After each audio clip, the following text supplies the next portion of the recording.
morning and good afternoon. Welcome to another episode of Before Coffee. Did you have a good weekend? Well, we're here to ruin it for you with Mucking Fun Day. All the news that happened over the weekend and today, right straight from the press. Or I should say, it's been a little lukewarm. As always, it's been lukewarm since probably 2016 for me. This is Before Coffee, the first and only international game show, a father and daughter podcast where we look up our stories right before the show starts. We just got caffeine in our bodies and we're learning to read and speak live on stream. Let's get into the headlines and roll that segue wheel. Today on Mucking Fun Day, India and Germany agree to close arms cooperation deal. And France starts its national military service.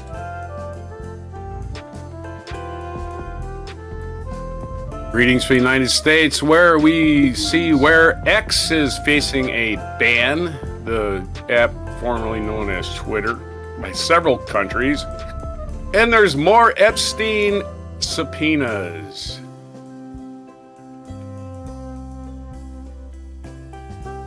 Sand dredging reshapes Lagos in Nigeria and creates peril for the environment. And sad news on this Monday, we will remember the Grateful Dead legend Bob Weir. In my culture news, it was the Golden Globes over the weekend. It was one battle after another, and the British series Adolescence wins big. And it's National Kiss a Ginger Day. So I'm about half ginger. I don't expect any kisses. But anyway, it's January of 2026 on Before Coffee.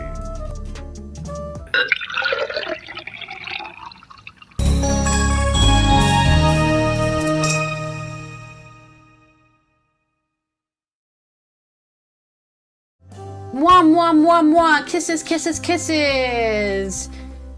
Kiss your ginger today. If you're a ginger. Only ginger can call another ginger ginger. My favorite song. Is that right? It's just a song. It's just a comedy song. But it is one of my favorites. I was gonna say Ginger Baker of the yeah, no, there's definitely a lot of people who are Ginger just Baker. named Ginger. Yeah. I mean, ginger is a really good... Because I don't know if it's considered a spice. I want to say it's a spice. It's a pretty good spice. yeah, it's a spice. It's a root. Yeah. Roots are spices. Herbs are leaves. That's the difference. Ginger there. ale, always good as well. If it comes from a root, it's a spice. When If you it say- comes from the leaf, it's a herb. You can't Or a find herb, as you call it in Europe. root beer here in the Netherlands, but you can find ginger ale. Don't you have sassafras? Yeah, I think root beer actually started in England, I thought, historically. So it's weird that it's not popular. But there are a lot of things that are only popular in the UK and they're not popular anywhere else. So Root beer is not natural anymore, so you can make it anywhere. You just make it in a it lab. says here it's definitely North American, so it did start in North America. It's actually native to South America and the West Indies, Jamaica, the Caribbean, Honduras. Basically, it's probably one of those ancient drinks the Mesoamericans drunk, and then somebody said, hey, we should put some carbonation in this and put ice cream, and then now this is where we are. Curative properties, don't forget that. Like Coca-Cola started as curative properties. All these to be fair, a lot of our sodas started out as tonics. Yeah. Yeah. So, yeah. So, yeah, I don't know what we were talking about. I think ginger. Yeah, ginger is an actual tonic, too. It started out as a tonic. It's good for your stomach, for one thing. It's very good for your stomach, good for digestion. All roots started that way. I don't think it's a mystery, really. I thought everybody knew that, but, yeah. Anyway, let's roll our segue wheel. Rolling the wheel, rolling the wheel. I need to make a song for rolling the wheel so I can just play it. Yeah. Wheel of segways. There you go. It's alliteration headline. All right. Hope it starts with a B, because I started with a B here for some reason. Well, actually, this is about India and Germany, so if you can find a B in here, that will be impressive. Berlin. But, yeah. Berlin. What are you talking about? Berlin and Bhutan, or what's the name of it? Bhutan. I guess that would That's work. a country. This is by Hannah Prashun, DPA and AFP on Zeet. Online, Chancellor Friedrich Merz agrees to close arms cooperation with India. The Indian Prime Minister Narendra Modi received German Chancellor Friedrich Merz in Ahmedabad. Both countries signed a 27 memoranda of understanding for closer cooperations. That just means they have like 27 bullet points that are like, hey, you gotta help us when this happens, and you need to do this, and give us this, and we do that for you, and you do this for us. 27 of those. Germany and India intended to expand their cooperation in the defense sector. A corresponding declaration of intent from the defense ministries was signed by German Chancellor Friedrich Merz, CDU, which is the Christian Democrats, in Ahmedabad. No contracts for specific projects have been finalized yet, so they're not saying, hey, you have to give us these tanks and we'll give you these missiles. However, the construction of 6 submarines by ThyssenKrupp Marine System at a shipyard in Mumbai, India, is expected to be a flagship project. So, India gets a factory, and Germany gets some submarines. The deal, worth over 8 billion euros, is nearing completion. Merz was received by Indian Prime Minister Narendra Modi in his home region at the start of his 2-day trip to India. Modi's reception of the Chancellor in his homeland is seen as a sign of special esteem. Come visit my house that I grew up in, and let us have some tea. Before the political talks, the politicians visited an early place of activity of the national hero Mahatma Gandhi in the metropolis of Ahmedabad. Afterwards, Merz and Modi traveled to the traditional kite festival, which marks the transition from winter to summer. Ah, how sweet. The talks between Merz and Modi focused not only on defense cooperation, but also on expanding economic relations and relations with Russia. India maintains close ties with both Western partners and Russia, what I like to call a double dipper. You European countries fight each other, I'll make all the money. According to recent statistics from Stockholm International Peace Research Institute, SIPRI, India is the world's largest arms importer. So they buy a lot of weapons. Between 2019 or 2023, so 19 and 23, the country still sourced 36% of its arms from Russia. Oh wait, doesn't it mean... Okay, no, imports from Russia. Yeah. They buy a lot, they give Russia a lot of money is what we're saying here. So if you're wondering, oh, how can Russia afford to be doing this war in which they're losing completely? They sell oil. Yep. I'll buy that from you, Russia. Oil. Here's some money. That figure, however, is declining. German arms exports to India could therefore also reduce India's dependence on Russia armed deliveries. Yeah, give us the money. India, give us your money. Russian President Vladimir Putin visited India in December. Modi greeted Putin at the airport with a warm embrace. India imports a large portion of its oil from Russia, which in turn uses the revenue to fund its war of aggression against Ukraine. Okay, and then for some reason the rest of the article didn't translate, so I can't read that because it's in German. Let me go to the... I'm like, oh, that is German. India, I'm gonna go ahead unlike and say... most countries in the UN General Assembly, did not condemn the Russian invasion. On the other hand, Modi said, hey, money! No, I'm just kidding. That's not what he said. With his relationship with Putin could contribute to the diplomatic efforts to end the war. So Modi actually wants to stop the war. Sure he does. But then he can't make money if he stops he's not making any importing stuff. Or maybe it's more like if he's importing No, weapons they from don't want Russia, to but then import. they're using their weapons to attack Ukraine, he gets less weapons. So he's like, hey, stop using your weapon to attack Ukraine. Give them to me. During the talks between Merz and Modi, a total of 27 letters of intent and announcements were signed. These range from cooperation on rare earth mining and the promotion of youth hockey in both countries to the recruitment of skilled workers for the German healthcare system. Ah, yes, I can't wait for the rising hockey team in India. That sounds really interesting, actually. Just like the bobsledders in Jamaica. Russia can't participate in the Olympics. Quite frankly, they can't. They have Yeah. to send individual athletes, man. They're It's banned. not just because they invaded a country, but also they've been doping. They've been found doping. Yeah, blood doping. Yeah. Blood doping this entire century. They've been blood doping. Probably before that. Sorry. No, that's it. That's the end of my article. Give me your alliteration. I was going to tell you again that one of the reasons India doesn't want to buy weapons probably from Russia because of Venezuela's experience, right? Hey, we're getting invaded. Oh, our shit don't work. Yeah, exactly. Tough shit. Don't work. But my alliteration headline, Deutsch Delhi deal discussed, debated, and deliberated.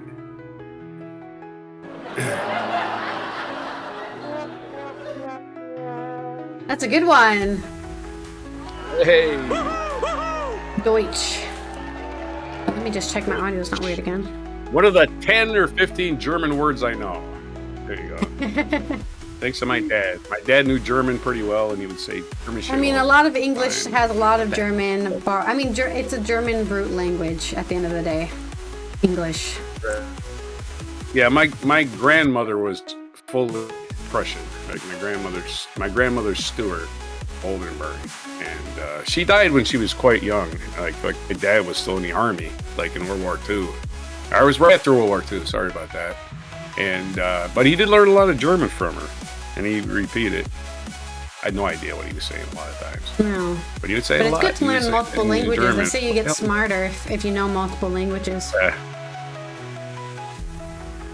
Yep. Anyway, that's my boring story. Is there another one? Oh yeah, there is. I'm sure Okay. somebody enjoyed it. I mean, I already knew this stuff, so it's just the same old. Right. Deutschland. Yeah, I have no like. Unfortunately for me, I never met my grandmother. I met my step grandmother, like his second wife, and Why is my didn't know green her that screen well weird? either. Okay, there we go. Next story is coming from. Oh, now my green screen's weird on this side. I never knew my This one was grandfather the either. book He died before. before I was born. Okay, my next I only knew story one of my is coming grandparents. out of France. Speaking of France. Russia invading Ukraine, France is starting its recruitment campaign for its military because, as we talked about last year, they want to increase it, I don't know, to 100K or something by 2030 or something.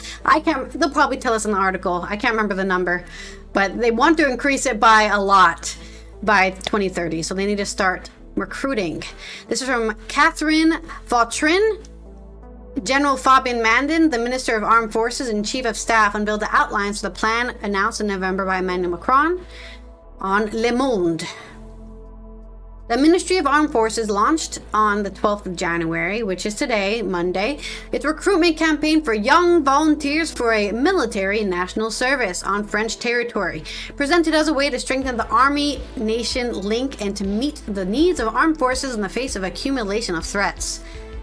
General Fabien Mandon, Chief of the Defense Staff, Catherine Vautrin, Minister of the Armed Forces, and the Chiefs of Staff of the three armed forces met on Monday, today, the January 12th, in a rare press conference.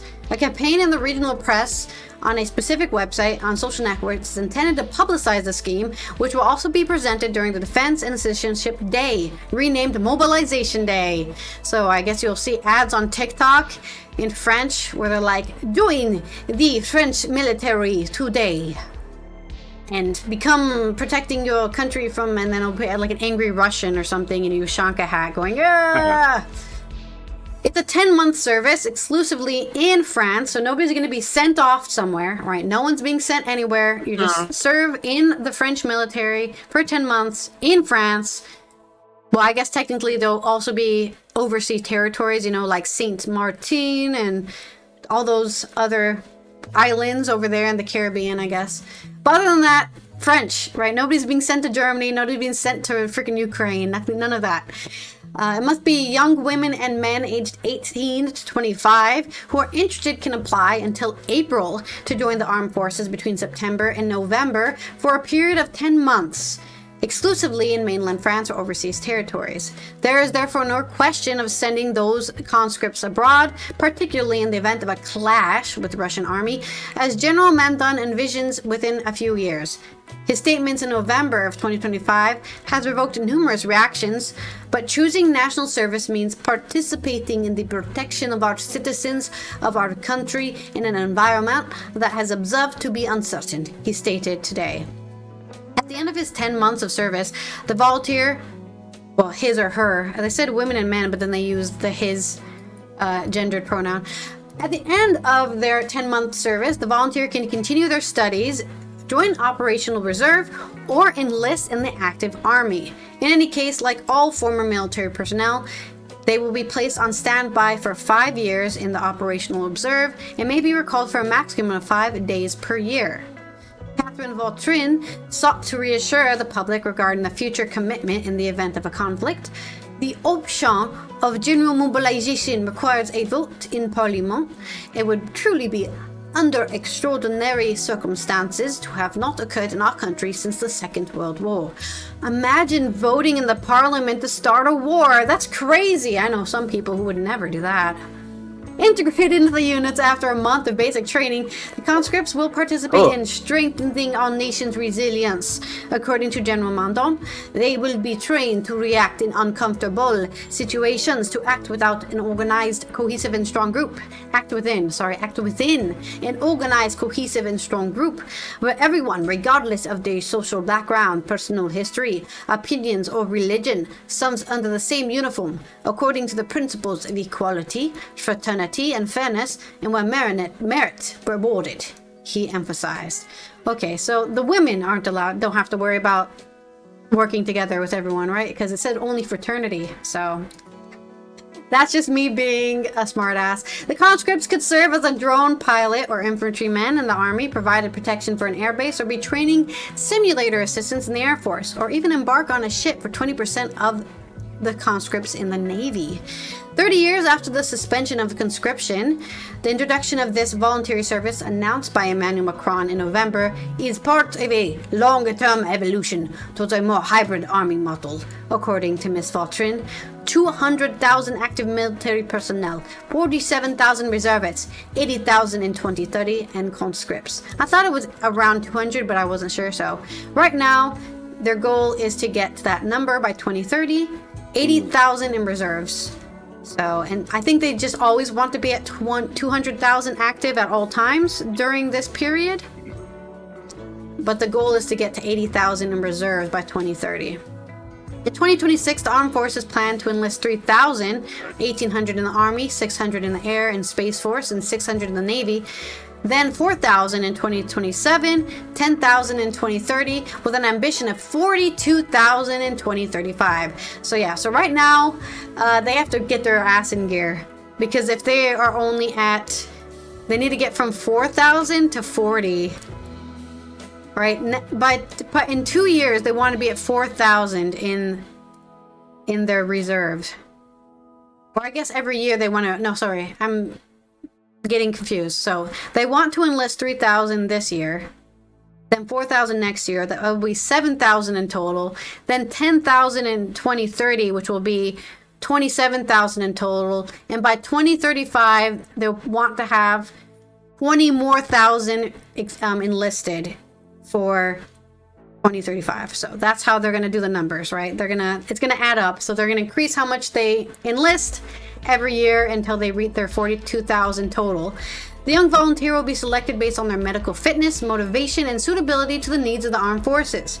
According to the minister, they will receive approximately 800 euros gross per month and accommodation for 10 months of their service. Wow, that's about the same amount some people make on just their welfare. So it's not exactly high pay, but it's guaranteed pay, right? Yeah, they can't fire you unless you get court-martialed and kicked out dishonorably or something.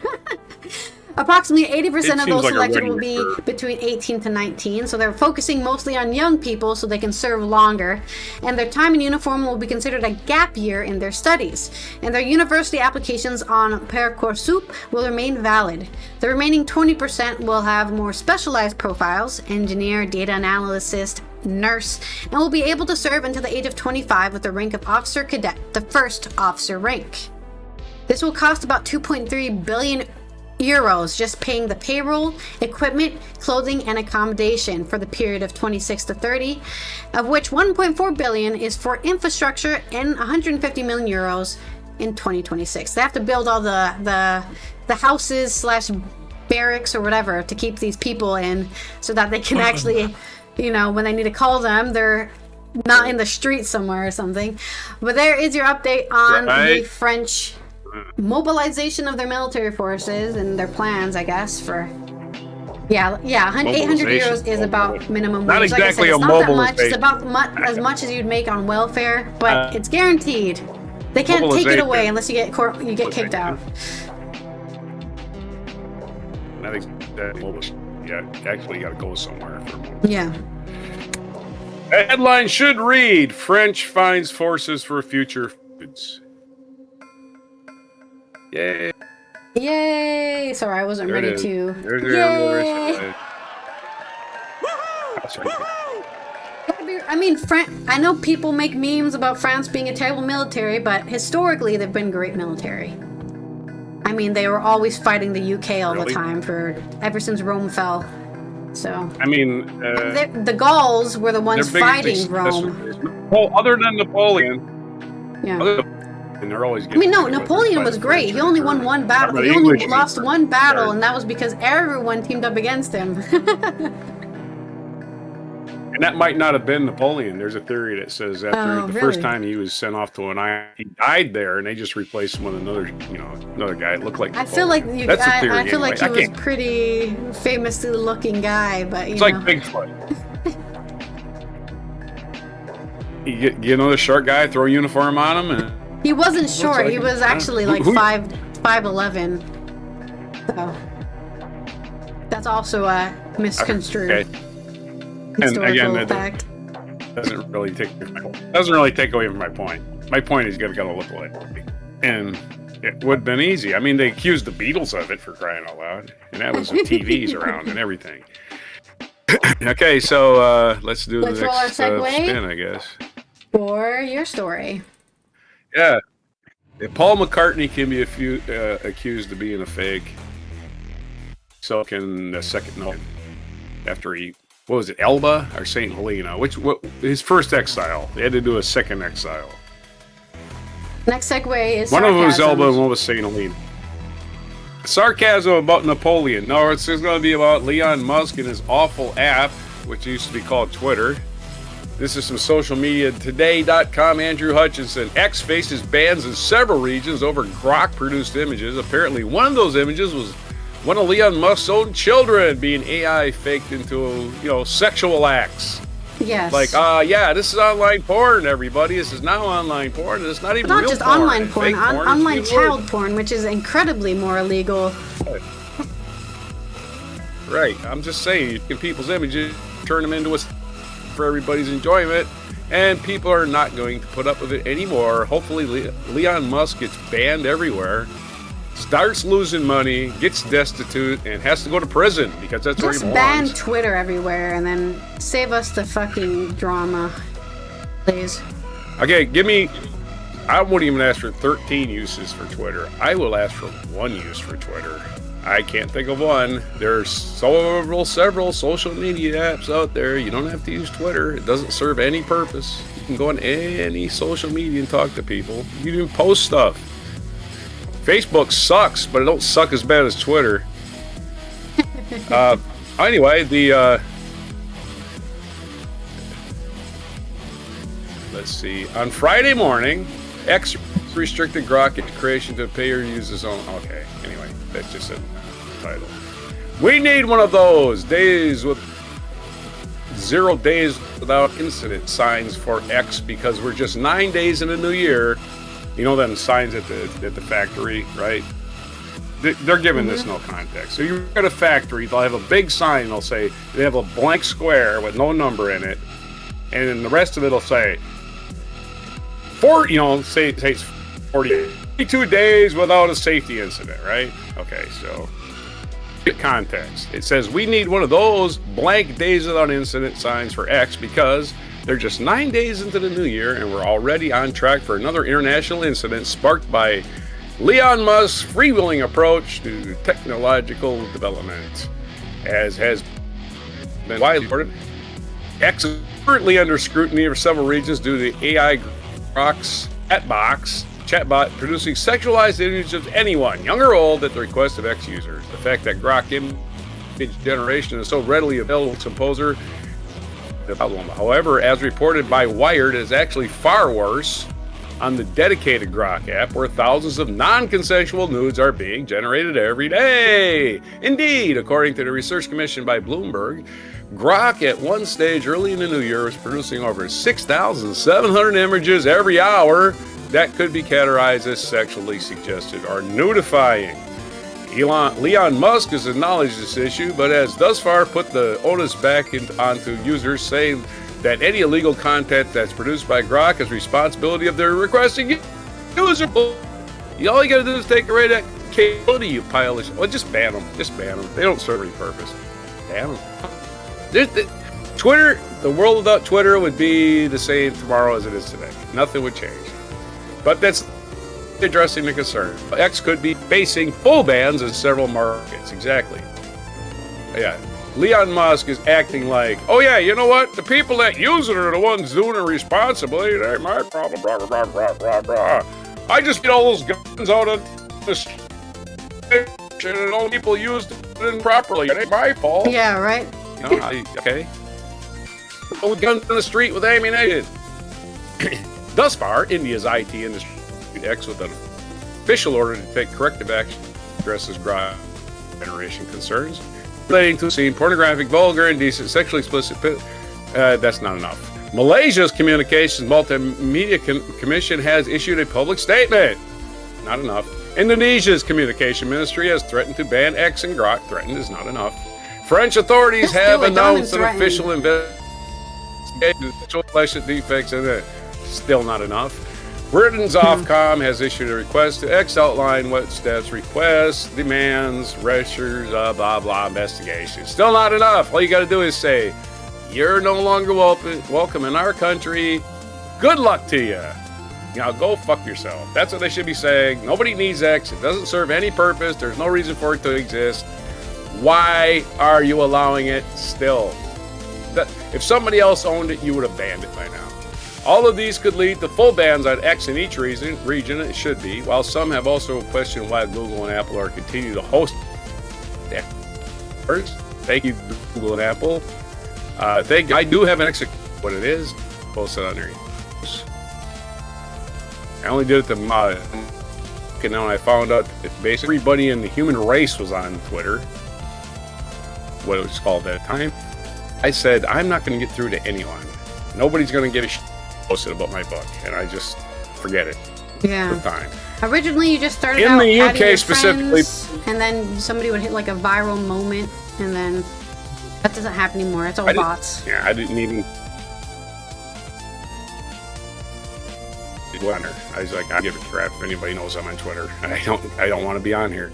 In the UK specifically, Prime Minister Keir Starmer has noted that all options on the table and concerns the X controversy, including a full ban of the app if a solution is not provided. The threat of expanded action is very real. X refusing to provide further clarity of actions as such, other than passing responsibility to others. It seems that we could be on a path to another international diplomacy crisis on the back of a social media related issue. International diplomacy crisis? I don't think so. Because if this asshole wasn't rich, you just cancel him tomorrow. You're worried about his retaliation. Useful for anything internationally. Bowing down to oligarchs, really getting on my fucking nerves. Yeah, They're right. only people. That's all they are. People. They take a shit and they won't like you. Special. Nobody, well, maybe I'd get somebody else to wipe their ass, but I don't know if I'd trust anybody. In arms, right? Other than that, So yeah, rich people suck. They don't have anything we don't have other than greed. And greed is their overriding personality. And they don't know how to treat people. And they're all Ebenezer Scrooge who never learned anything. They're the same guy. They just continue to be Scrooge, if you've ever watched that. They just never, ever learned. They're exactly like Mr. Potter. Mr. Potter never lightened up at all, right? They're the Grinch without the heart wrong. The rich people don't care about you. They care about accumulating wealth. Actions with the U.S. government also complicate matters here, which he never should have a relationship with the U.S. government other than being in prison. The last time the EU Commission issued X with a penalty, Leon called the U.S. government for opposing the fine, and he got it. Vice President J.D. I'm a real boy Vance and Secretary of State Marco Rubio, little Marco, both criticized the penalty. Attack all American tech platforms, American people, my foreign government. The foreign government's attacking us. That'd be so. He's here. Just trying to start out here. We can't get going if you're going to attack us little kids. Poor little Marco. Anyway, it's not direct quote. White House involved translations in response to such, but Stinky the Clown has voiced his support for measures that address any perceived inequality by foreign markets, including fines. Who cares what he thinks? With that in mind, and the U.S. looking to reassert its power and foreign policy, Leon Musk had called on the White House once again if X actually does end up being banned in any region and could force the issue, leading to expanded impacts on trade and diplomacy. Everybody already hates Trump. Nobody cares what he says. His words aren't worth shit because he'll say something and not do it. He'll say another thing and do it. And he'll say something else and not do it. And he'll say something else and do that. And then you don't even know if he's going to do what he says because he's an insane lunatic who has dementia. Trying to make your foreign policy based on what that clown is going to do, you're going to lose. Doesn't matter what you do. If you're waiting for him to do something before you do something, you're going to lose. Do what you want. They're just people. Trump's not going to invade your country if you ban Twitter. He's not going to raise tariffs because he's already raised tariffs. That's a threat. That's all it is. A threat, and it's ruining our economy and pissing everybody off. Stop using him as an example of why you need to make a decision. Stupid. You're not children. Make adult decisions based on adult things, not what somebody else is going to do. It seems so strange. Sorry, what? With that in mind, with the U.S. looking to reassert its power and foreign policy, Leon Musk could call the White House once again. Actually does end up getting banned. It could force the issue, leading to expanded impacts to trade. I just read that, didn't I? It still seems so strange that the Bird app, which made tweeting a synonym for short messages, could be central to international stability. But this is where we are in 26 with the unrestrained horniness of X users.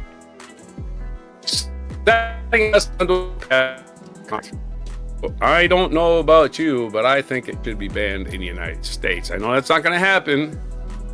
Do that in the United States, but these other countries definitely should.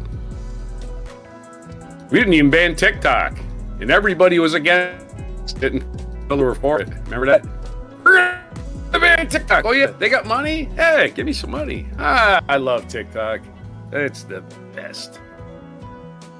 There's your story. You got one more though. Okay, well. Yeah. I don't know why. I don't know why we give something that is one website on the vast internet all this power. It's like not important. There's people out there right now living their lives, being valuable members to the society, to the economy, you know, and they've never even touched the website. Thousands, millions of people, right? Never even logged onto it, never even clicked a link from it, and we think it's important for international relations. Yeah, right. Yeah, it's not important at all.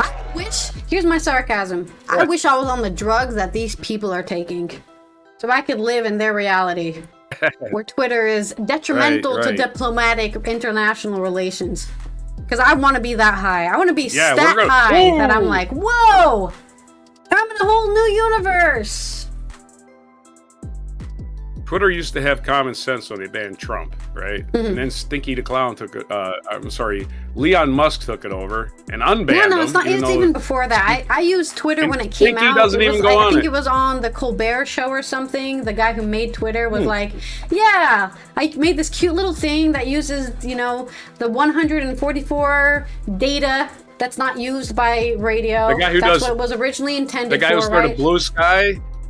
Yeah, he started Blue Sky now. Yeah. But I'm just saying, I remember seeing the interview on like the Colbert Show about the app coming out, right? When originally it was just text message based, right? It used those 144 leftover 140 data characters, right? On the both sides.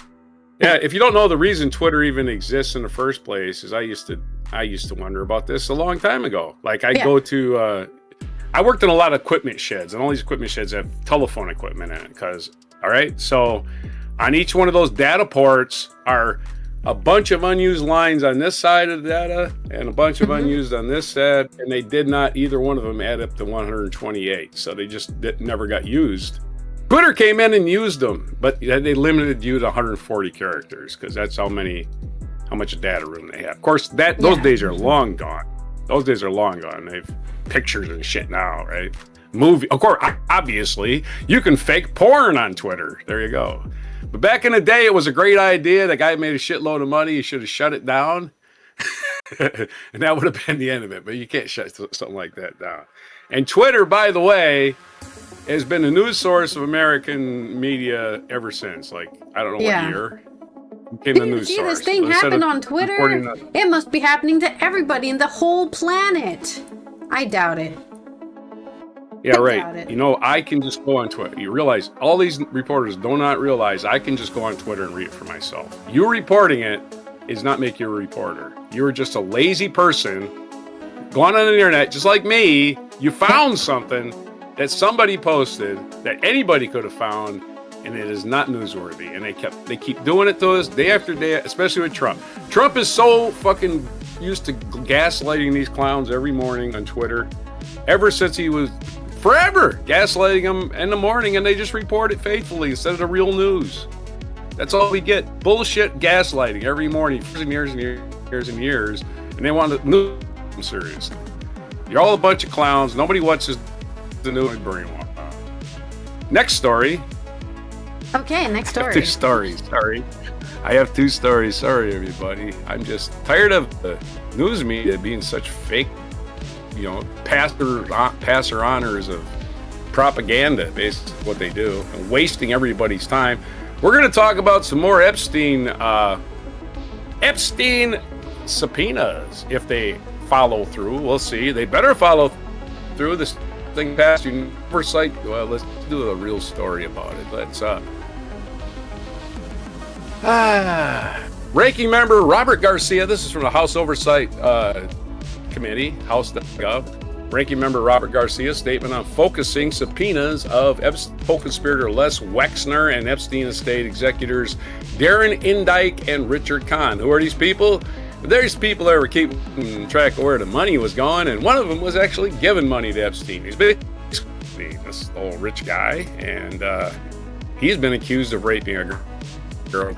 So, sorry. Garcia, ranking member of the Committee on Government, secured subpoenas for Lex Wexner, billionaire businessman and longtime benefactor of Jeffrey Epstein. He's an Ohio billionaire. I looked him up. He is the richest man in the state of Ohio. That means he's probably a Republican. He probably owns all their politicians. So taking this guy down is going to be joyful.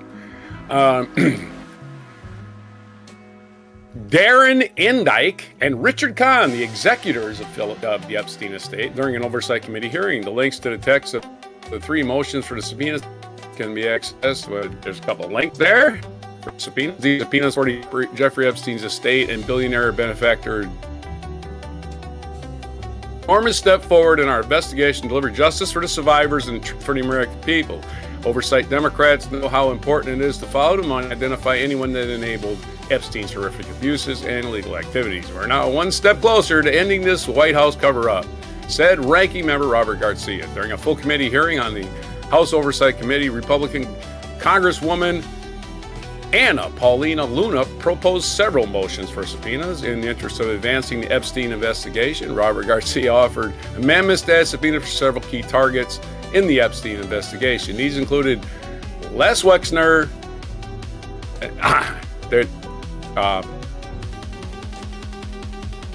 Darren Dyke, and Richard Kahn. Congresswoman Luna supported the Garcia amendments, so he had a Republican at least supporting this, even though this is obviously a Republican donor. Lex West, there's a bigger business long time after Jeffrey Epstein. Public reporting has documented that there are long-standing ties, including the fact Wexner paid for Epstein's home in New York City. Virginia Giuffre named Wexner in a deposition as one of the men she was trafficked to. But he's 88. I'm like, yeah, so he's 88. About as helpless as a little girl. What you think? Huh? I would think so. Good for you. Just indict the son of a bitch and throw him in prison. Live out your days in a prison cell, rich guy. Darren Dyke and Richard Kahn were Jeffrey Epstein's longtime lawyer and accountant. They are co-executors and beneficiaries to Epstein's estate. Survivors have shared with the committee that Dyke and Kahn knew about Epstein's abuse and helped facilitate his crimes through their management of his legal and financial affairs. Listen to the victims, folks. It isn't like they're all making the story up. Oh, they're all making it up. No, they're not making it up. The people that are probably guilty of something. Let's go find out. Let's talk to those people and say, hey, what do you know? Clown? Who do you want? Who are you willing to throw under the bus? 88-year-old man who doesn't want to spend the rest of his days in prison, you know? Pursuant to Clause 2K6 of the House Rule 11, the committee shall subpoena Les Wexner to sit for the deposition before the House Committee on Oversight and Government Reform. Pursuant to Clause of House Rule blah, blah, blah, blah, committee shall subpoena co-executors of Epstein estate, Darren Dyke and Richard Kahn, to sit for deposition for the House Committee on Oversight and Reform. And I hope they sign this. And if they don't sign this and don't want to get depositions from these clowns, I would want to know why the Speaker of the House didn't want, or I'm sorry, the committee chairman, who's named Comer, who's an idiot, is going to make himself look like a fool when he doesn't want testimony, isn't he? So he's going to have to approve this. There's your story. Sorry about that. I'm sure you got some sarcasm. Wait, are you telling me somebody is actually going to like talk about things and hey, this thing happened, and they're not going to just I fully expect avoid answering the question by just asking another question? No, they're going to take the fifth. I guarantee you're going to take the fifth. Okay. They'll be cowards. I take the fifth. Okay. I take the fifth. I take the fifth. And we're going to assume that Comer is actually going to sign off on this because he still has to sign. The committee chairman, right? Mm-hmm. He's still got to sign off on it. So, yeah, we're going to, well, I don't know. We should make him testify. He's 88. I'm like, yeah, okay. What is with this reverse ageism? Like trying to use age as a reason to not do something. Maybe you shouldn't be a politician if you're too old to testify. Maybe that's an idea. Let's subpoena him and find out if he can testify. How about that? Let's put that to a test. Instead of just saying, well, I don't know if we should bother old people. Fucking bother him. Who gives a shit? He's fucking rich. He doesn't even answer his own phone. He has a butler answer his phone and pass it on to his assistant, to his other assistant. And then he gets... Let the assistant testify. I don't care about this guy.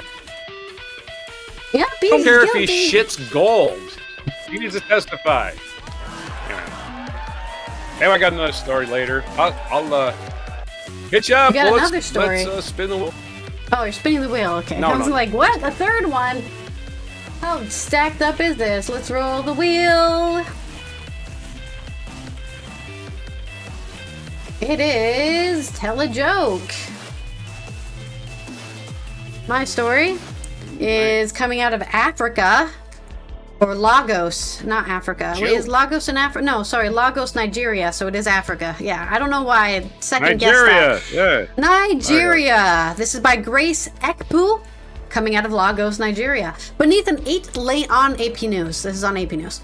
Beneath an 8-lane expressway, Nigerian men stand waist-deep in the Lagos Lagoon, lowering buckets into murky water. Each load brings up sand, reshaping the coastline of Africa's largest city, and driving away fish and livelihoods for some of its poorest people. And also, lagoons are really important for cleaning water. So there goes some fresh water in Lagos, because you got the natural clean lagoon gone. Not far from the bridge, wooden boats are loaded with sand. One of thousands of local dredgers, Akeem Sosu, 34, has been diving for sand for at least 3 years. He slips beneath the surface for about 50 seconds at a time, hauling up bucket loads bound for construction sites. Akeem said he and his partner earn about 12,000 naira, or $8 per boatload of sand, selling to a middleman who supplies larger buyers. Filling a boat takes about 3 hours, so that's 8 hours. Oh, wait, that's really bad math. Oh, God. Yeah, it's hard to 8 divided by 3 would be about 6 point something an hour. Let's just go a little over $6 an hour for filling a boat full of sand. Formerly a tailor, he said dredging now supports his household. I come out early, sometimes 5 a.m. or 6 a.m., depending on the tide, he said. Dredgers and local traders say the price of sand, crucial for making concrete, has risen steadily as development in Lagos has accelerated. A standard 30-ton truckload of what's known as sharp sand, coarse and gritty, now sells for about 290,000 naira, or roughly $202, reflecting a strong demand. The changes to lagoon that buffers the megacity, about 17 million people, are unmistakable. What was once an open stretch of water is increasingly broken up by sandy patches, narrowing channels and reshaping currents that support thousands of fishermen. What fish to fish, though? They're all gone now. The transformation is most visible near Makoko, one of Lagos's oldest fishing communities. Dredging barges operate close to homes built on stilts, while reclaimed land and construction of upscale beachfront properties press in from the edges. Residents say the encroachment has destroyed fishing grounds and put many out of work, and probably also out of food. Nearby fishermen wait for days dredging to pause. They say that when it does, even briefly, some fish do come back. Lagos, Nigeria's economic engine, is in constant construction. Roads, bridges, housing estates are rising daily on reclaimed waterfronts as the city's rich displace many of its poor. Over the past 5 years, dozens of registered dredging firms and numerous informal operators have sprung up or increased their operations, extracting sand from rivers and coastal waters across the Lagos state. Industry analysts estimate the city consumes tens of millions of cubic meters of sand every year, an amount roughly equivalent to 16,000 Olympic-sized swimming pools. 16,000 Olympic-sized swimming pools. I can't even imagine 1,000 of them. Lagoon sand is particularly prized by builders, who said it produces stronger concrete than sand that is dredged inland, probably because it's thick with all that stuff it pulls out of the water. Fishermen and environmental researchers say the cost of that demand is increasingly visible in the water. We are not powerful, said a community leader at Mokoko, Ballet Samid Emmanuel. Dredgers have spoiled the entire waters. Fishermen there say dredging has wiped out shallow areas where fish once spawned, so now they can't even lay eggs before moving into deeper waters. At times, fish are sucked through dredging pipes. Anywhere dredging is happening, there is no fish, Emmanuel said. The noise drives them away. The places where they used to reproduce are gone. With catches shrinking, fishermen say they must travel farther offshore, increasing fuel costs and exposure to rougher seas. Some have stopped fishing altogether. We have no work apart from fishing, Emmanuel said. If we don't find fish, we will starve. From some fishermen, dredging has forced an uneasy shift away from the sea. Joshua Monday said he has largely parked his 2 fishing boats and now works as a mechanic. He learned how to fix boat engines years ago as a backup. If not for this mechanic work, I don't know how I would survive, he said. He said rising costs and shrinking catches have made fishing untenable. I love his... It's really bad. You're... It's really bad when the fishing, which is how you make food, is less good for your economy than just destroying the fish's houses, basically, the fishing nesting grounds. Mm-hmm. He said rising costs and shrinking catches have made fish untenable. Fuel can cost more than 150,000 naira, so half the cost of these huge trucks full of sand for a single trip, he said, with no guarantee of return. Sometimes you go to the sea and come back with nothing, he said. All that fuel is gone. Meanwhile, he said, wealthy developers and other powerful interests are reclaiming land around Lagos, while fishermen are pushed aside. Big men are stressing us, Monday said. When they come, you have no option. You pack your things and leave. And now lives in another waterfront community under pressure, Sagbo Koji. Dredgers say the work offers rare income in a city with limited opportunities. I'm a father of one, Joshua Alex said, a dredger operator. This is how I take care of myself. Explains how informal dredgers interact with authorities and pay their dues to stay in business. Marine policemen will come, we settle them. NIWA will come, we settle them, he said, referring to the National Inland Waterways Authority. He said the payments make the work legitimate. I just bribe my way out of problems. Environmental advocates say such arrangements blur the line between legal and illegal dredging. When you can just pay off the people who are supposed to be saying, hey, you can't dredge here.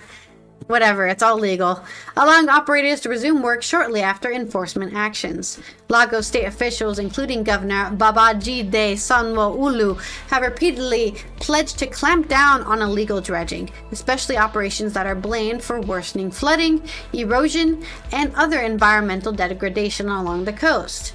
The government says it has shut down sites operating without permits and strengthened monitoring through waterfront and environmental agencies. The Lagos State Ministry of Waterfront Infrastructure Development didn't respond to questions. But community leaders say enforcement is inconsistent, pointing to payments by informal dredgers. When the government stops dredging activities today, they get paid, and then they ask them to resume activities, says Makoko community leader Emmanuel. He accused authorities of prioritizing revenue and private development over the survival of fishing communities, citing land allocations for real estate projects along the waterfront. The government has the power, not us, he said. Scientific research supports fishermen's claims about the impacts of dredging in Lagos. Peer-reviewed studies by Nigerian scholars conducted along the Aja-Ado-Badur corridor, a major dredging zone east of Makoko, found water turbidity levels far above national safety standard, conditions that disrupt fish feeding, reproduction, and migration. It's too turbid. Researchers also documented unstable seabeds and erosion-prone zones beneath dredging sites, and more stable conditions where dredging was absent. In some locations, groundwater samples showed bacterial contamination linked to human waste. So not only are they dredging, but they're shitting in the water. Scientists have warned that dredging reduces lagoons' ability to absorb floodwaters, increasing long-term risks for Lagos and its population to be flooded out. Wetlands and shallow lagoon areas act as natural buffers. When they are moved or destabilized, communities become more vulnerable. Lagos has experienced increased severe flooding in recent years, with waterfront and low-lying neighborhoods among the hardest hit. But it's okay because that's where the poor people live. The story was supported and funded by the Walton Family Foundation, which I guess helps with stopping people from dredging. And let me look up what they do. It's a nonprofit run by the Walton family, and they're just rich people. Oh, Walmart. It's funded by Walmart. There you go, funded by Walmart. Thanks, Walmart. They're a terrible company, but at least they're telling us about Africa's shitty lagoon management. Or Nigeria, sorry, not all of Africa. There's my story on the tough thing of being a developing country trying to catch up with Europe and America, who destroyed their environment long ago. And now we're here saying, hey, stop doing that, Nigeria. You're not allowed to destroy your environment. Only we're allowed to do that. There's some more sarcasm. And that leads me to what do you call a beach that continuously loses sand? What do you call it?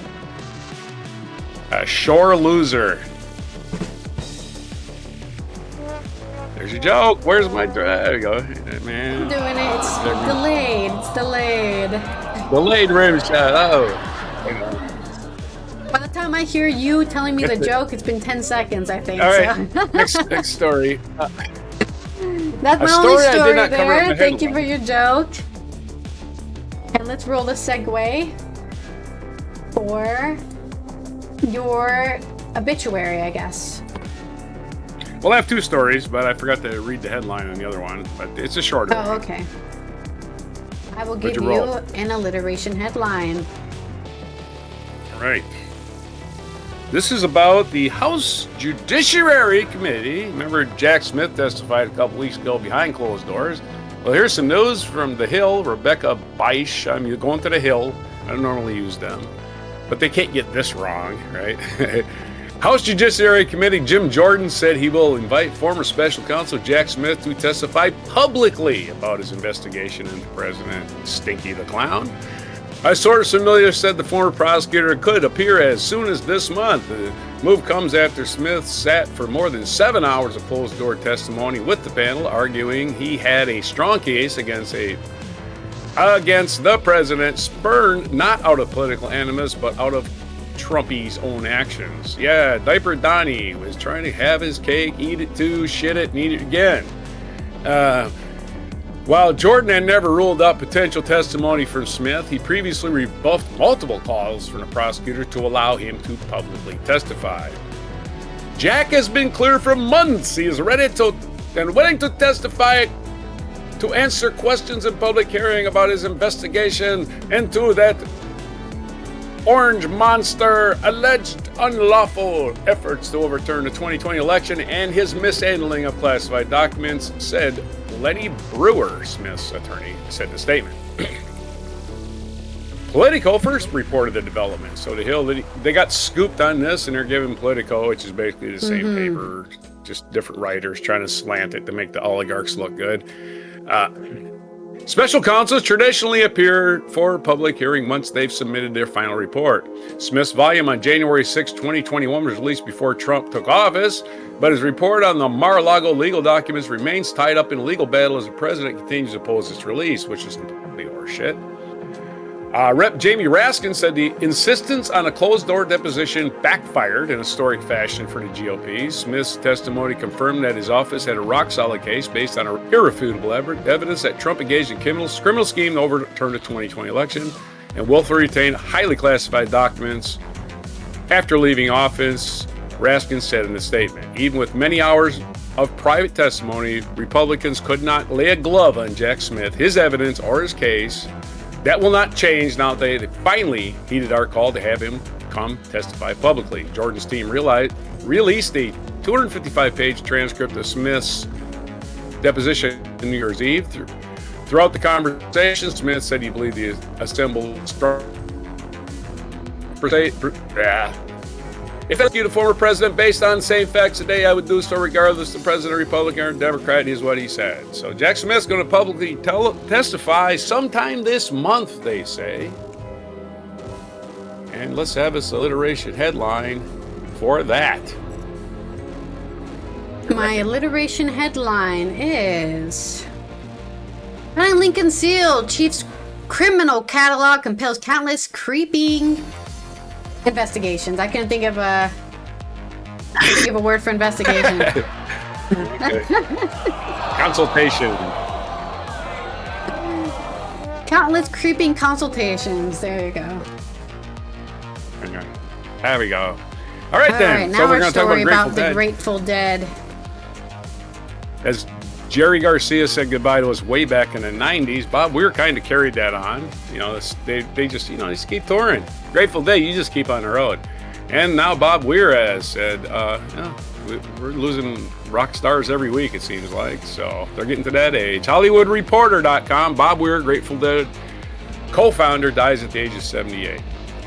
The singer-songwriter, the rhythm guitarist, was known for his craftsmanship in such songs as Sugar Magnolia and Playing with the Band. Bob Weir, the unassuming singer-songwriter, nuanced rhythm guitarist, known as the other founding member of the Grateful Dead, has died. His family announced Saturday on Instagram he was 78. Weir's transitionally peaked peacefully surrounded by loved ones.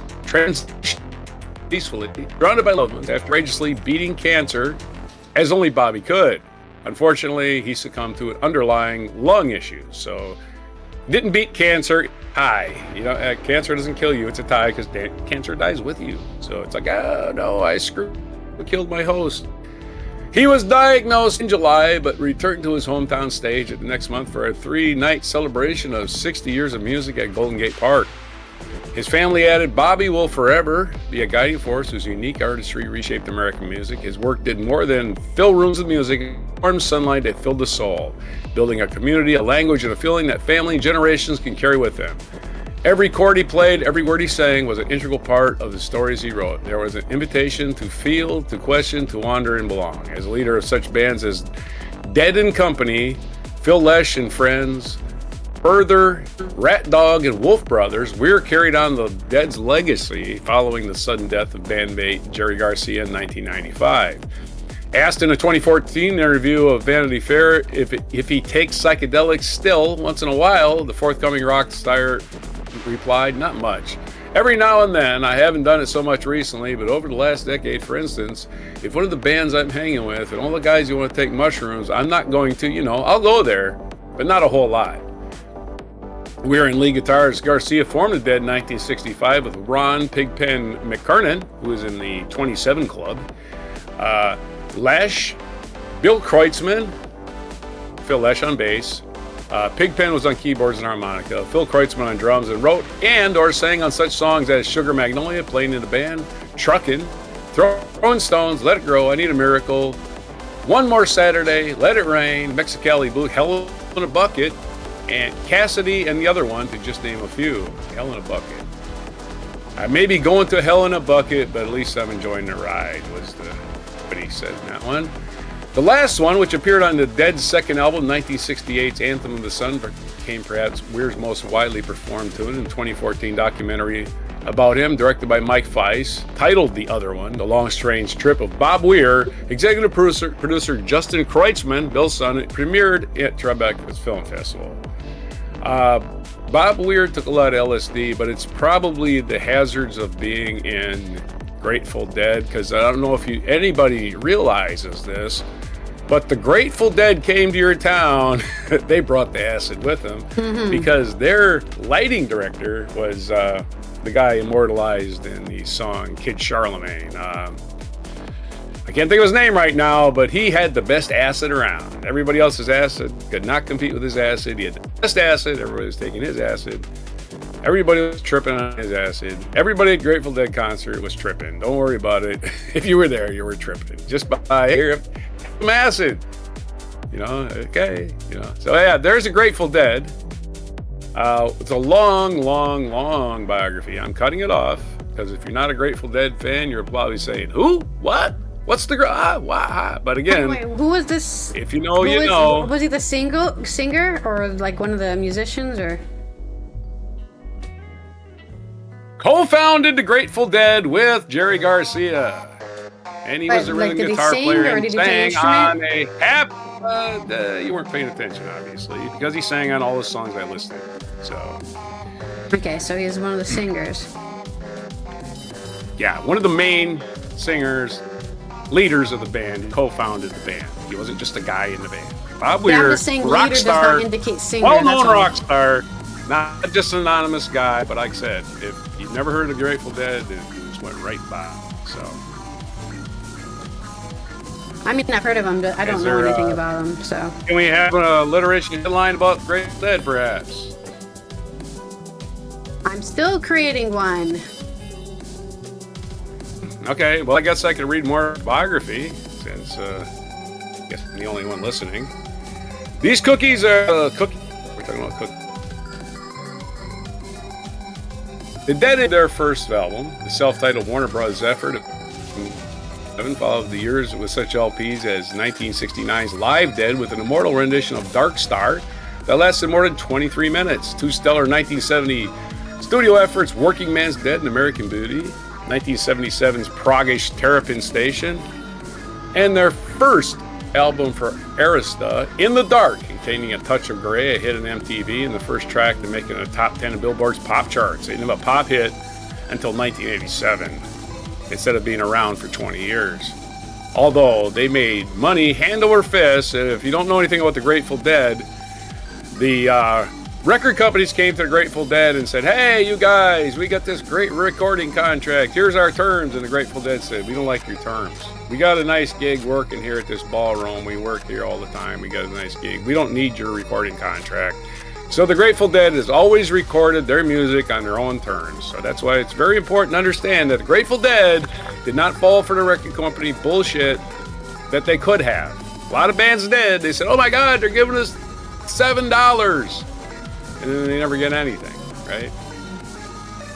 Where's your alliteration headline? Yeah, right.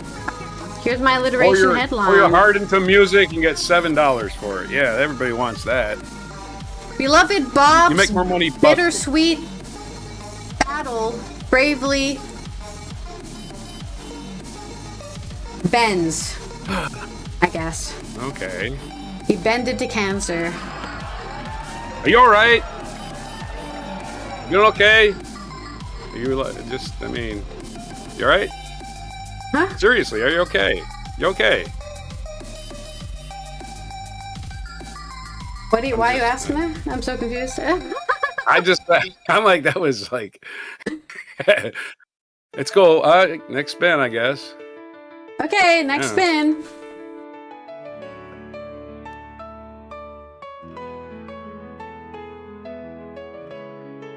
It is. Well, I'm going to try to find the video. Metaphor and simile. Ooh, okay. Accurate one. Okay.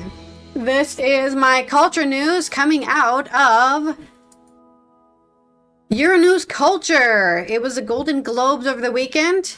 And as Euronews Culture says, as one battle after another. This is by David Moraquant. One battle after another was the big winner of this year's Golden Globes, taking home 4 trophies, including Best Film, Comedy or Musical, Best Director, British Drama. Adolescents also won 4 prizes in the TV categories. Here's everything you need to know if you missed it, because I sure did. I never watch these award shows because I think they're just... What do you call it? It's just like a thing for Hollywood to feel good about stuff. Like, oh my God, everything we did this year wasn't pointless. Look, let's celebrate ourselves. And that's all of these award shows are for me, so they can have their party. The stars of film and TV gathered in Los Angeles yesterday on the 11th of January for the 83rd Golden Globe ceremony, and Paul Thomas Anderson's One Battle After Another and Netflix's miniseries Adolescents emerged as the big winners on the night, earning 4 Global Globes? 4 Globes apiece. One Battle After Another won Best Film, Comedy, we already said this. They won Supporting Actress for Tanya Taylor, Best Director and Best Screenplay, both for Anderson, and who has only become the second filmmaker after Oliver Stone to collect Best Director, Screenplay, and Film at the Globes. Loosely inspired by Thomas Pynchon's postmodern counterculture novel Vineland, Anderson's 10th feature centers around a disheveled revolutionary, played by Leonardo DiCaprio, who is forced out of retirement when a former enemy, Sean Penn, threatens his daughter, Chase Infinity, in a bid to revive an old grudge. Euronews Culture ranked it as their #1 movie of 2025, so they get all the props there. They did it! They won a Golden Globe. It is the clear frontrunner for their award season, at least according to Euronews Culture. And then we've got a picture of people on the red carpet holding their Golden Globes. And Anderson going, "Yeah, thanks everyone for helping me make this film." In one event of the evening's best feature, singer and actress Teyana Taylor, who won the Supporting Actress award, sent a message to my brown sisters and little brown girls watching tonight. "Our light does not need permission to shine," she told them. "We belong in every room we walk into. Our voices matter and our dreams deserve space." That's right, brown women are also human beings. Thank you, Teyana. While many were betting on Ryan Coogler's Vampire Thriller Sinners to take Best Film in the drama section, Chloe Zhao, who is only the second woman to win an Oscar in directing Hamnet, a speculative drama about William and Agnes Shakespeare based on Maggie O'Farrell's best-selling novel, pulled off an upset by winning Best Film Drama. Its star, Jessie Buckley, also won Best Actress in a Drama. In the Oscars, Buckley will have to compete against Rose Byrne, who was rewarded for a lead performance in Mary Bronstein's punishing parental drama, If I Had Legs, I'd Kick You. Then there's a picture of Zhao with her cast and their Golden Globes. Sinners, another one of Euronews Culture's 2025 favorites, did end up winning Best Score and the Cinematic and Box Office Achievement Award, beating the likes of Avatar: Fire and Ash, F1, Weapons, and Mission Impossible: The Final Reckoning. So good job, Sinners. Other big winners of the evening include Timothée Chalamet, which was also an upset, I think. I remember seeing the memes over the weekend of people being like, this white boy won against Sinners, you know? Because that's what always happens, I think. When I'm not saying white people always beat black people, but I'm saying whenever a white person is up against a black person and the black person loses, there's always memes about, you know, all the black people, all the brown people being like, again, another white boy wins. I haven't seen any of these films, so I have no opinion on who was deserving of an award. And yet again, at the end of the day, these aren't merit-based awards. I really like that guy. I'm going to vote for him based awards. Let's be honest. All these awards are whoever is stuck in your mind, popularity-wise, who you like, who you don't like. That just happens to be how it is. That's how humans work, sadly. I think it would need some sort of robot with no bias in order to get a proper merit-based award ceremony. Timothée Chalamet won for his Marty Supreme, beating George Clooney and Leonardo DiCaprio. The 30-year-old is poised to win his first Oscar for his role in Josh Safdie's first solo outing behind the camera. Loosely inspired by the life and career of U.S. ping pong player Marty Reisman, Marty Supreme is a coming-of-age film about scheming and whatever it takes, determination in the face of adversity. My dad instilled in me a spirit of gratitude growing up. Always be grateful for what you have, said Chalamet. It's allowed me to leave this ceremony in the past empty-handed, my head held high, grateful just to be here. I'd be lying if I didn't say those moments didn't make this moment that much sweeter. We've got a picture of Wagner Moura using his Golden Globes like a baseball bat. Elsewhere, Brazilian actor Wagner Moura was surprised winner in the drama category for his role in the political thriller The Secret Agent, becoming the first Brazilian to win the award. Tragic. His win follows Fernanda Torres' success last year for I'm Still Here. This is a film about memory, or the lack of memory, and generational trauma, Moura said. I think that if trauma can be passed along generations, values can too. I agree with that completely. So this is the ones that are sticking with their values in difficult times. The Secret Agent also won Best Film, non-English language, beating The Favorite Sentimental Value. Swedish actor Stellan Skarsgård, 74, did win Best Supporting Actor for Sentimental Value. He joked that he hadn't prepared a speech because I thought I was too old. Stellan Skarsgård, everyone knows this guy. He was in the Pirates of the Caribbean movies. He was in the remake, the English language remake of Girl with the Dragon Tattoo. He's been in everything. You know him. You've seen his face. Congratulations on winning. He joked that he hadn't prepared a speech because he thought he was too old before making an impassioned plea for people to see films like his on the big screen. Cinema should be seen in cinemas, he said to cheers from the audience. Yeah! In television awards, The Pit took Best Drama Series for the The Pit hasn't won before.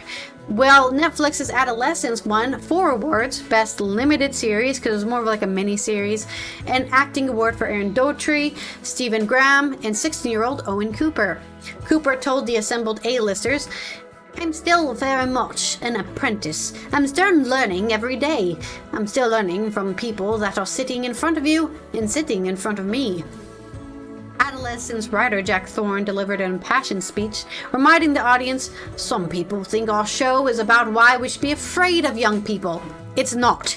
It's about the filth and the debris we've left in their way. That's right. As adults, we have responsibility to not be like, hey, be a shitty person and, want to kill children." For anyone who doesn't know the plot of Adolescence, just all that bullshit that's going on with, like, the incel thing and, like, young kids thinking it's normal to treat women like crap.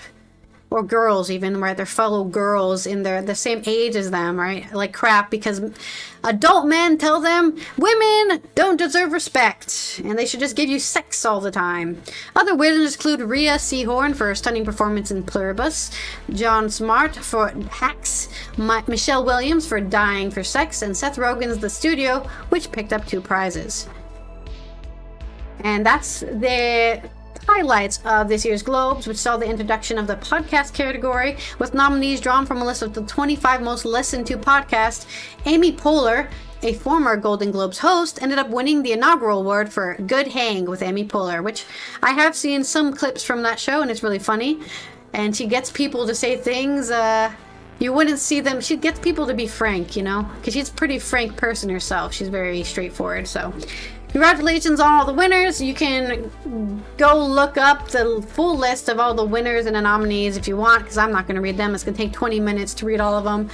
And that's your update on the Golden Globes 2026. Hello, Forehead. Okay, Golden Globes are like the greatest thing that's ever happened to you in your entire life. Or that's if you win. If you lose, it's like, pointless.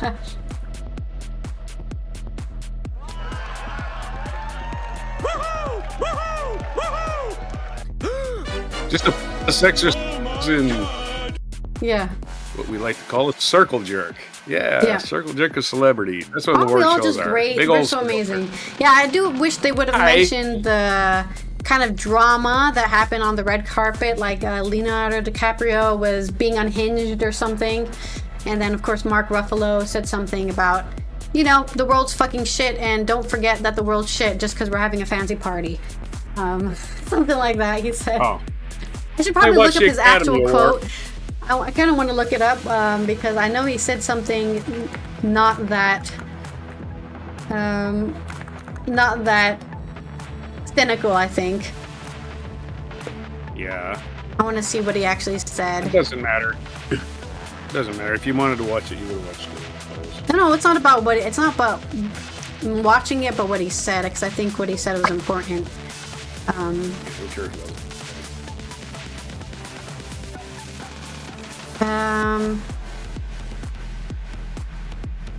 Is this what he said? For the past year, the Trump administration has been stretching federal power to punish and intimidate communities, often by turning immigrants into scapegoats and using the Department of Homeland Security as the tip of the spear. ICE is not making our communities safer. They are bringing chaos into our streets. Families, immigrants, and U.S. citizens alike pay the price. Something like that. So that's the important message about that, which I think we all here on Before Coffee we all agree with. Let's roll our last segue. The only award I watch is the Academy Awards, and I basically watch now to see who they do in the in memoriam, just so I can be pissed off who they skip over. Like they didn't even matter. Like they couldn't spend 5 seconds showing their picture of Farrah Fawcett one year. But they showed Michael Jackson, who made exactly still angry one about movie. this. Yeah, 100%. I'm still mad about that. It's deserved. How do you show Michael Jackson made one movie, and he gets because he was in The Wiz. Okay, what else was he in? The Thriller video. That's not a movie, dude. How many Academy Awards was it nominated for? The Thriller video. Come on now. No, 0 nominations. Our next segue is a limerick for this day in history. Did you send me a video, by the way? I did. I told you where to start it, too, because there's a whole bunch of things. You can end it wherever you want. I'll get to that right now. Has to do with this day in history because we're coming up against Tuesday here. 1773. Oh, maybe we're going back in history. January 12, 1773. And you want me to just end it wherever or play the whole thing from that point?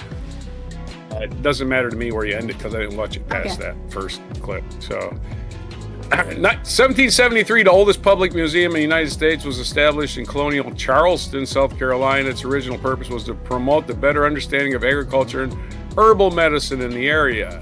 In 1876, novelist Jack London was born. If you don't know who he is, he wrote The Call of the Wild and White Fang, and I think he actually experienced some of that stuff because a lot of that was out in the Yukon Territory.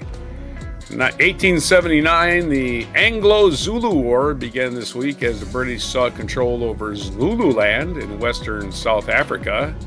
I had this experience the other day and playing Words with Friends where I put Zulu down as a word. They said it wasn't a word. And I'm like, really?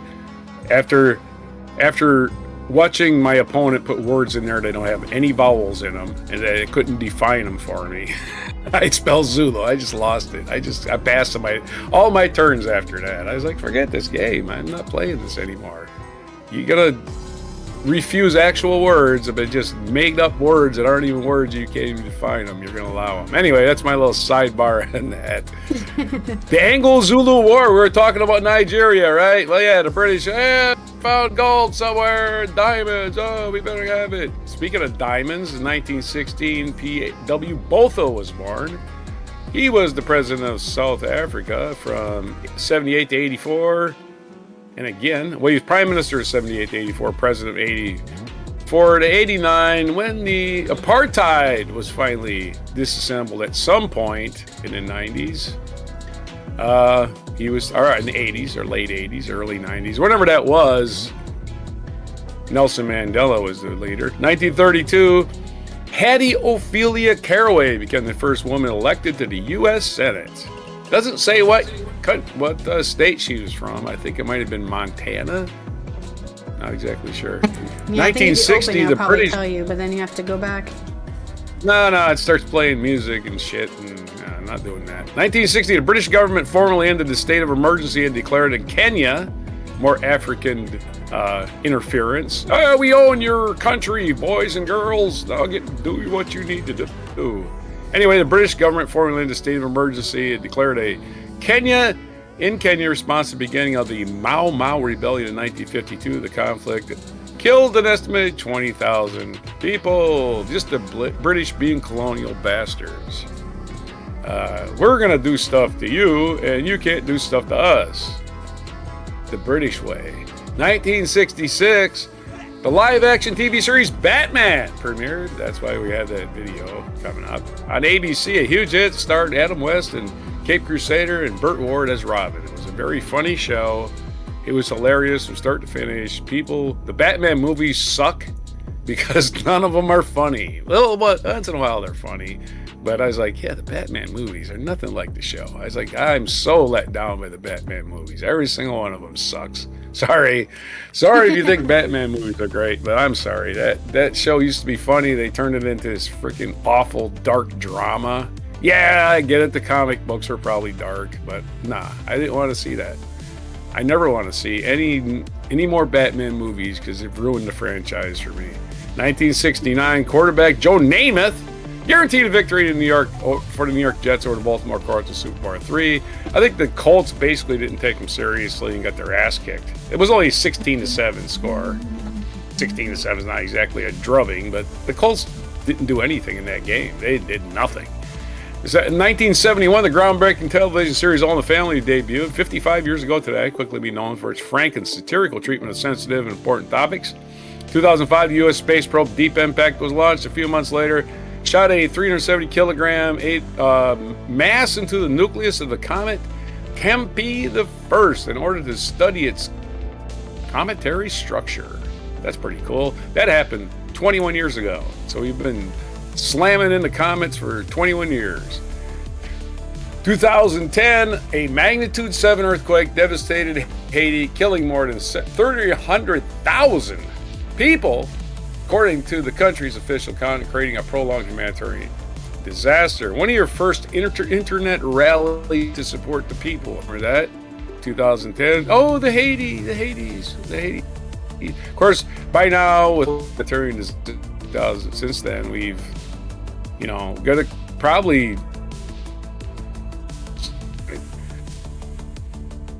our future in history, the music label that changed American music. Berry Gordy took a major step towards transforming American music on this day in 1959 when he launched Tamla.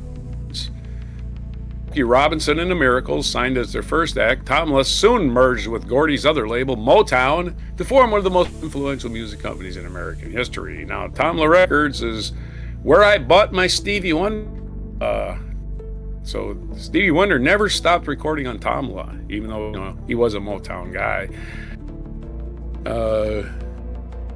John Hancock today, that's right, the guy with the big damn signature had to be born somewhere at some time, and it was January 12th, 1917, in Braintree, Mass. Same hometown as John Adams. And he died in Quincy, Massachusetts, October 8th, 1793, at the age of 56 in Quincy, Massachusetts, which became, so it was like he was following John Adams around for life, right? Because that's where John Adams was also, right? His son was named John Quincy Adams. Yeah. Just to make sure you weren't confused, I guess. John Hancock apparently just living in the footsteps of John Adams. And they both signed the Declaration of Independence. John Hancock, of course, famous for the big ass signature. Like, my pen only writes these big letters. Other birthdays today: 1863, Hindu leader Vivekananda. I hope I said that right. 1893, Herman Goering. Oh yeah, we got to remember our Nazi war criminal, Herman Goering, who cheated the hangman. A dead Nazi, I assume. And I'm surprised. At least he's dead. I'm totally astounded that Nuremberg's not nominated for any Golden Globes. Like, Russell Crowe didn't get nominated for playing Goering. Anyway, so Goering cheated the hangman by taking cyanide when he was going to be hung. Like, he was about to be hung the next day. Yeah, he's dead. I got me some cyanide. Somebody smuggled in some cyanide in their butthole for old Herman. Took some butthole cyanide, and that's how he died. Celebrate which is, dead to me, Nazis today. Yeah. If you want to take butthole cyanide to cheat the hangman, that's cool with me too. Knowing that somebody smuggled it in their ass to give it to Herman Goering, the last place that cyanide was in somebody's ass before it was in his mouth. And I think that, to me, it's even better than the hangman. Just that knowledge, right? You can't just walk in to a prison or they're going to hang people with a bunch of stuff in your hand, right? They search you, but there's places to hide stuff. I'm just assuming they hid it, in the most obvious place. 1949, Haruki Murakami, Japanese author, was born. Howard Stern's birthday, 1954, American radio host. You know what Howard Stern is? Well, he was irreverent up until it got boring, irreverent, and he regular radio host, right? He's just like, oh, Christ, people have surpassed and just shockingly obscene, right? Mm-hmm. It's gone. The shock disappeared pretty quick. Once the internet showed up, it was time for Howard Stern's shock to just completely, oh yeah, we're not shocked by anything anymore. Also birthday, Jeff Bezos. Happy birthday to the guy who basically ships me a bunch of stuff. No, he doesn't Jeff do shit. Bezos He just collects money and sits in his fucking yacht. I will give him credit. When he started Amazon, everybody made fun of him. He was losing money as a bookseller until he put everybody out of business who was selling books. And now everybody's going, oh, please send me to outer space, Jeffy boy. Anyway, he's younger than me. He's turning 61 today. So long, successful life for Jeff Bezos, because I hate it when people younger than me pass away. So there's your stories. And hold on, National Day today is a Kiss a Ginger Day, which should be every day. I don't know why the hell you're putting it off for like the rest of the year. National Clean Off Your Desk Day. It's the second Monday in January. I clean off my desk by knocking it all on the floor, and then I start over again. That's the best way to do it. Just take your arm, get all the breakables off of there, and just go whomp into a big box, right? And then you go through the box one piece at a time. Your desk is automatically clean, right? So your boss doesn't come in there and go, What are you doing? Your desk is cluttered. It's automatically clean. And you just put your cup and your little name tag and your stuff, and you just pretend you're working while you're just basically going through your stuff and going, can I eat this? Let's give it a shot. Nope, that's not food. And then, you get on with the rest of your day and getting your stomach pumped at the emergency room. It's National Marzipan Day. Marzipan, your favorite candy. I don't know how to say it. Marzipan. Yeah. National Curried Chicken Day. Yeah, I do. National Curried Chicken Day. National Pharmacist Day. So, give curried chicken to your pharmacist and watch him fart all day in front of the other employees. There you go. That's what you do. And clean off your desk. Don't forget to clean off your desk. It's all those things. Kiss a ginger. Throw some marzipan at your ginger, too. Give him some candy. Ginger's Put like some candy. ginger in your marzipan. Yeah. All right. And some curried chicken. You will be farting a little bit sweeter. Yeah, so today, those is everything for today. No haikus, no limericks. But we got out some alliteration headlines, everything, your international news for January 12th, 2026 before marzipan and curried chicken. And clean off your desk for crying out loud. Let me get that video. I got Delicious marzipan. Okay. I've got 2 limericks for you. I wasn't able to write the third limerick because I had to edit this Batman clip. So here is my first limerick. In 1959's glow, Berry Gordy had dreams set to flow. With Tomla's first song, he proved right along that Motown sweet sound would soon grow. Here you go. Boo. I can also kind of read my poems. Kinda. My next limerick. In Boston, where revolution sparked, stood a statesman whose name was Mark. With a flourish so grand, we were talking about the huge signature. He signed with his hand, and his legacy boldly embarked. Okay, hold on a second. I was doing it's huge ass signature. Huge ass. Yeah, that was his college nickname. They called him Huge Ass John in college. Got any national days today while I try to load this video? I'm looking now if there's any international days. Sorry. I don't know why that happened. It's really annoying that happened. Okay, I just put the video into the mic drop. Let's see. I don't think there's any international days for the whole week. So, yet again, the UN is celebrating nothing. The UN is saying focus on yourself these first 2 weeks of January. Make those resolutions and stick to them. And I don't know I don't know why there's no international days and like this whole period. The first 2 weeks of January, they're like celebrate Braille and then fuck everything else. Yeah. Yeah, it's the UN Day of Ignoring Your Fellow Human. There you go. Yeah, like if I actually look at the list of days here, right? It's like January 4th, Braille Day. The next day is 24th. The 24th is the next day of any international something or other. So it's Moses Malone Day. Let's call it that. Yeah, celebrate Moses Malone. The greatest power forward in the history of the NBA, Moses Malone. Oh yeah. Bobblehead. Oh yes. That's right. Definitely a sentient bobblehead. Definitely. We have conversations. There's no way that's not a real person. Yeah, he's definitely real, and he looks like he knows a secret. Exactly. This has been Allison here from the Netherlands, Roger from the East Coast of the US as we finish up and start a new week here. The second week in January, almost the end of the second week, right? Because the 14th is on Wednesday. I hope you guys have been having a good start of your year.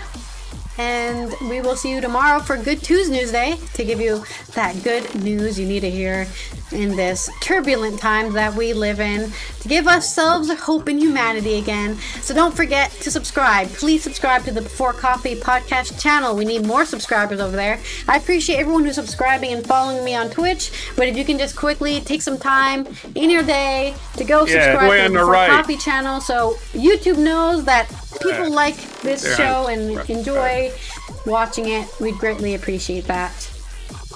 Subscribe, notify. Don't miss any of Yeah. our great argument. Yes, right. That's what people watch the show, they say.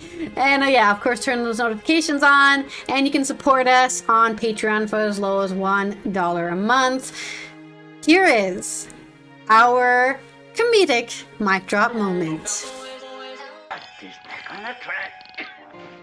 The real Batman. It's sure a shame, I'm gonna put Batman. my headphones on so I can hear it. Restaurant with such terrific chow. I This did it was the for repetitive- about 5 Front for minutes. some criminal scheme. Yeah, Look at okay. it this way, Robin. It's the repetitive $100 gag cover of charges for Yes. Batman. Always climbing a wall, and there's always a celebrity sticking his head out the window, Gosh, yes, you're right, Batman. and it's somebody different every People in the time. world, the hungry Some of children. them didn't age well, but some of them you might know. It's Lurch from the Addams Family, of course. If you know anything about the Addams Gave Family. me quite a start. Yes, citizen, you may return to your harpsichord. Harpsichord. We're on official business. Oh, that's why the harpsichord was playing in the background. I was wondering why Right. there's a harpsichord. I thought that was George Clooney. When I was editing, I quickly saw his face. I thought it was George Clooney. Through the window. They can't just use a door like everybody else. They gotta repel Yeah. off We must or repel. walk through somebody. This show's Slowly full of repelling. gags. Donald Ho, what are you doing? Don Ho, wow. I came back to get some land we lost back in Hawaii. And to do a little singing. And where's- here in what's he Gotham City, from? I hope. Well, I brought my most important. Don problem Ho, he's a along. Hawaiian musician. It's gotten me Okay. as far as your bathrobes have gotten most you. famous Yeah, I think Hawaiian I'll introduce musician. bathrobes in Hawaii. Peacock is more easy that way. I'd like to sit here on the beach and chat with you all day, Don, but The surf's coming up. We've got to catch a big one. Okay, fellas, I understand. Aloha. With the surf's coming up, we gotta catch him. Aloha means Big both surfing. goodbye and hello. They did surf. They did surf in their costumes. Don't forget that. They were definitely... Apparently a lot of orgies amongst the cast of this show. That's what I've heard. I mean, I'm not surprised because if you know anybody who works in the industry that is film and television, they're just having parties. They're like, oh, we finished the filming of the thing. Let's have a party. And then somebody, there's always one horn dog in there that says like, hey, let's all make out. So, that great. It was the 60s, don't forget. It was the 60s. Yeah. I love all the... Free love was everywhere. Yep. I love all the boomers. They're like, how dare kids have sex and stuff. Okay, shut up, boomer. You're Sometimes I think doing it people the whole expect too time. much of us, Batman. they have a right to expect it. But we're only human. All too true. We only have so much to give. Oh, dude. Try to explain Not that the to little philosophy Harold here on beside his Batman. bed saying his prayers. Oh, boy. Batman was always subtly telling Robin about sex. And I was a kid and I Supposed to kind be of a understood more than teenager, Robin. technically, right? Yeah, he's Boy Wonder. Yeah, Oh no! it's a Riddler. I'm sorry, it's a Joker. It's the original Joker. Joker. Cesar Romero. This is totally different from I was not expecting that. Stand and fight, Joker! That All right, Archer that one was sure is a kinda tough lame. Cookie, Batman.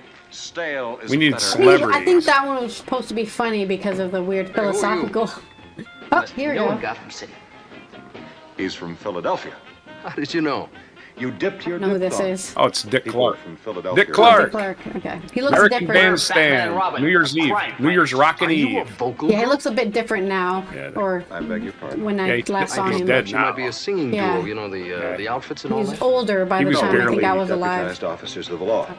No You may shit. return to your business. I'm just saying, he looks really different now, or when I last saw him. This is When he was 30 last years alive. before you were born. Yeah. 30 years before you were born, What's for wrong, sure. Robin? It's, Tired? everybody is Busy? much older. I had a strange I feeling. think Burt I feel like their Ward might backs still would be have there. hurt doing this. I know they're doing a camera trick. They're not No, I know they're doing a camera trick, but they still have to bend down, right? They have to bend their backs like that and pretend to walk the walk. Oh, it's Santa!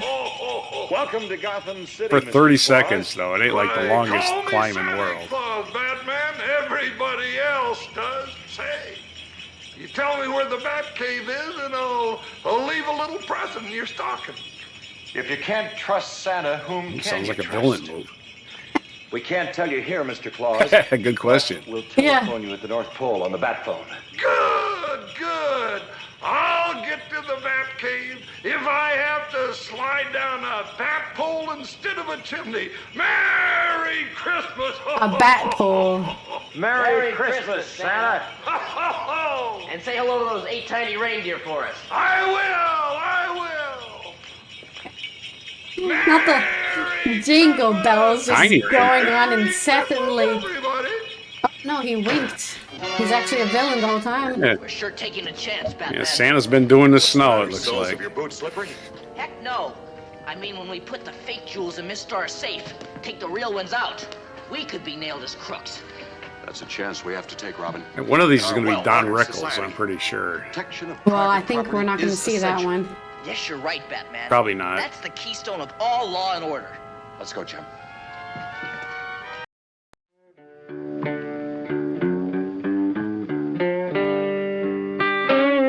Be sure to hit the like, subscribe, and notify buttons, and follow our other channels, Toxic Alley, History of Gravy, and Scratchy Old Records.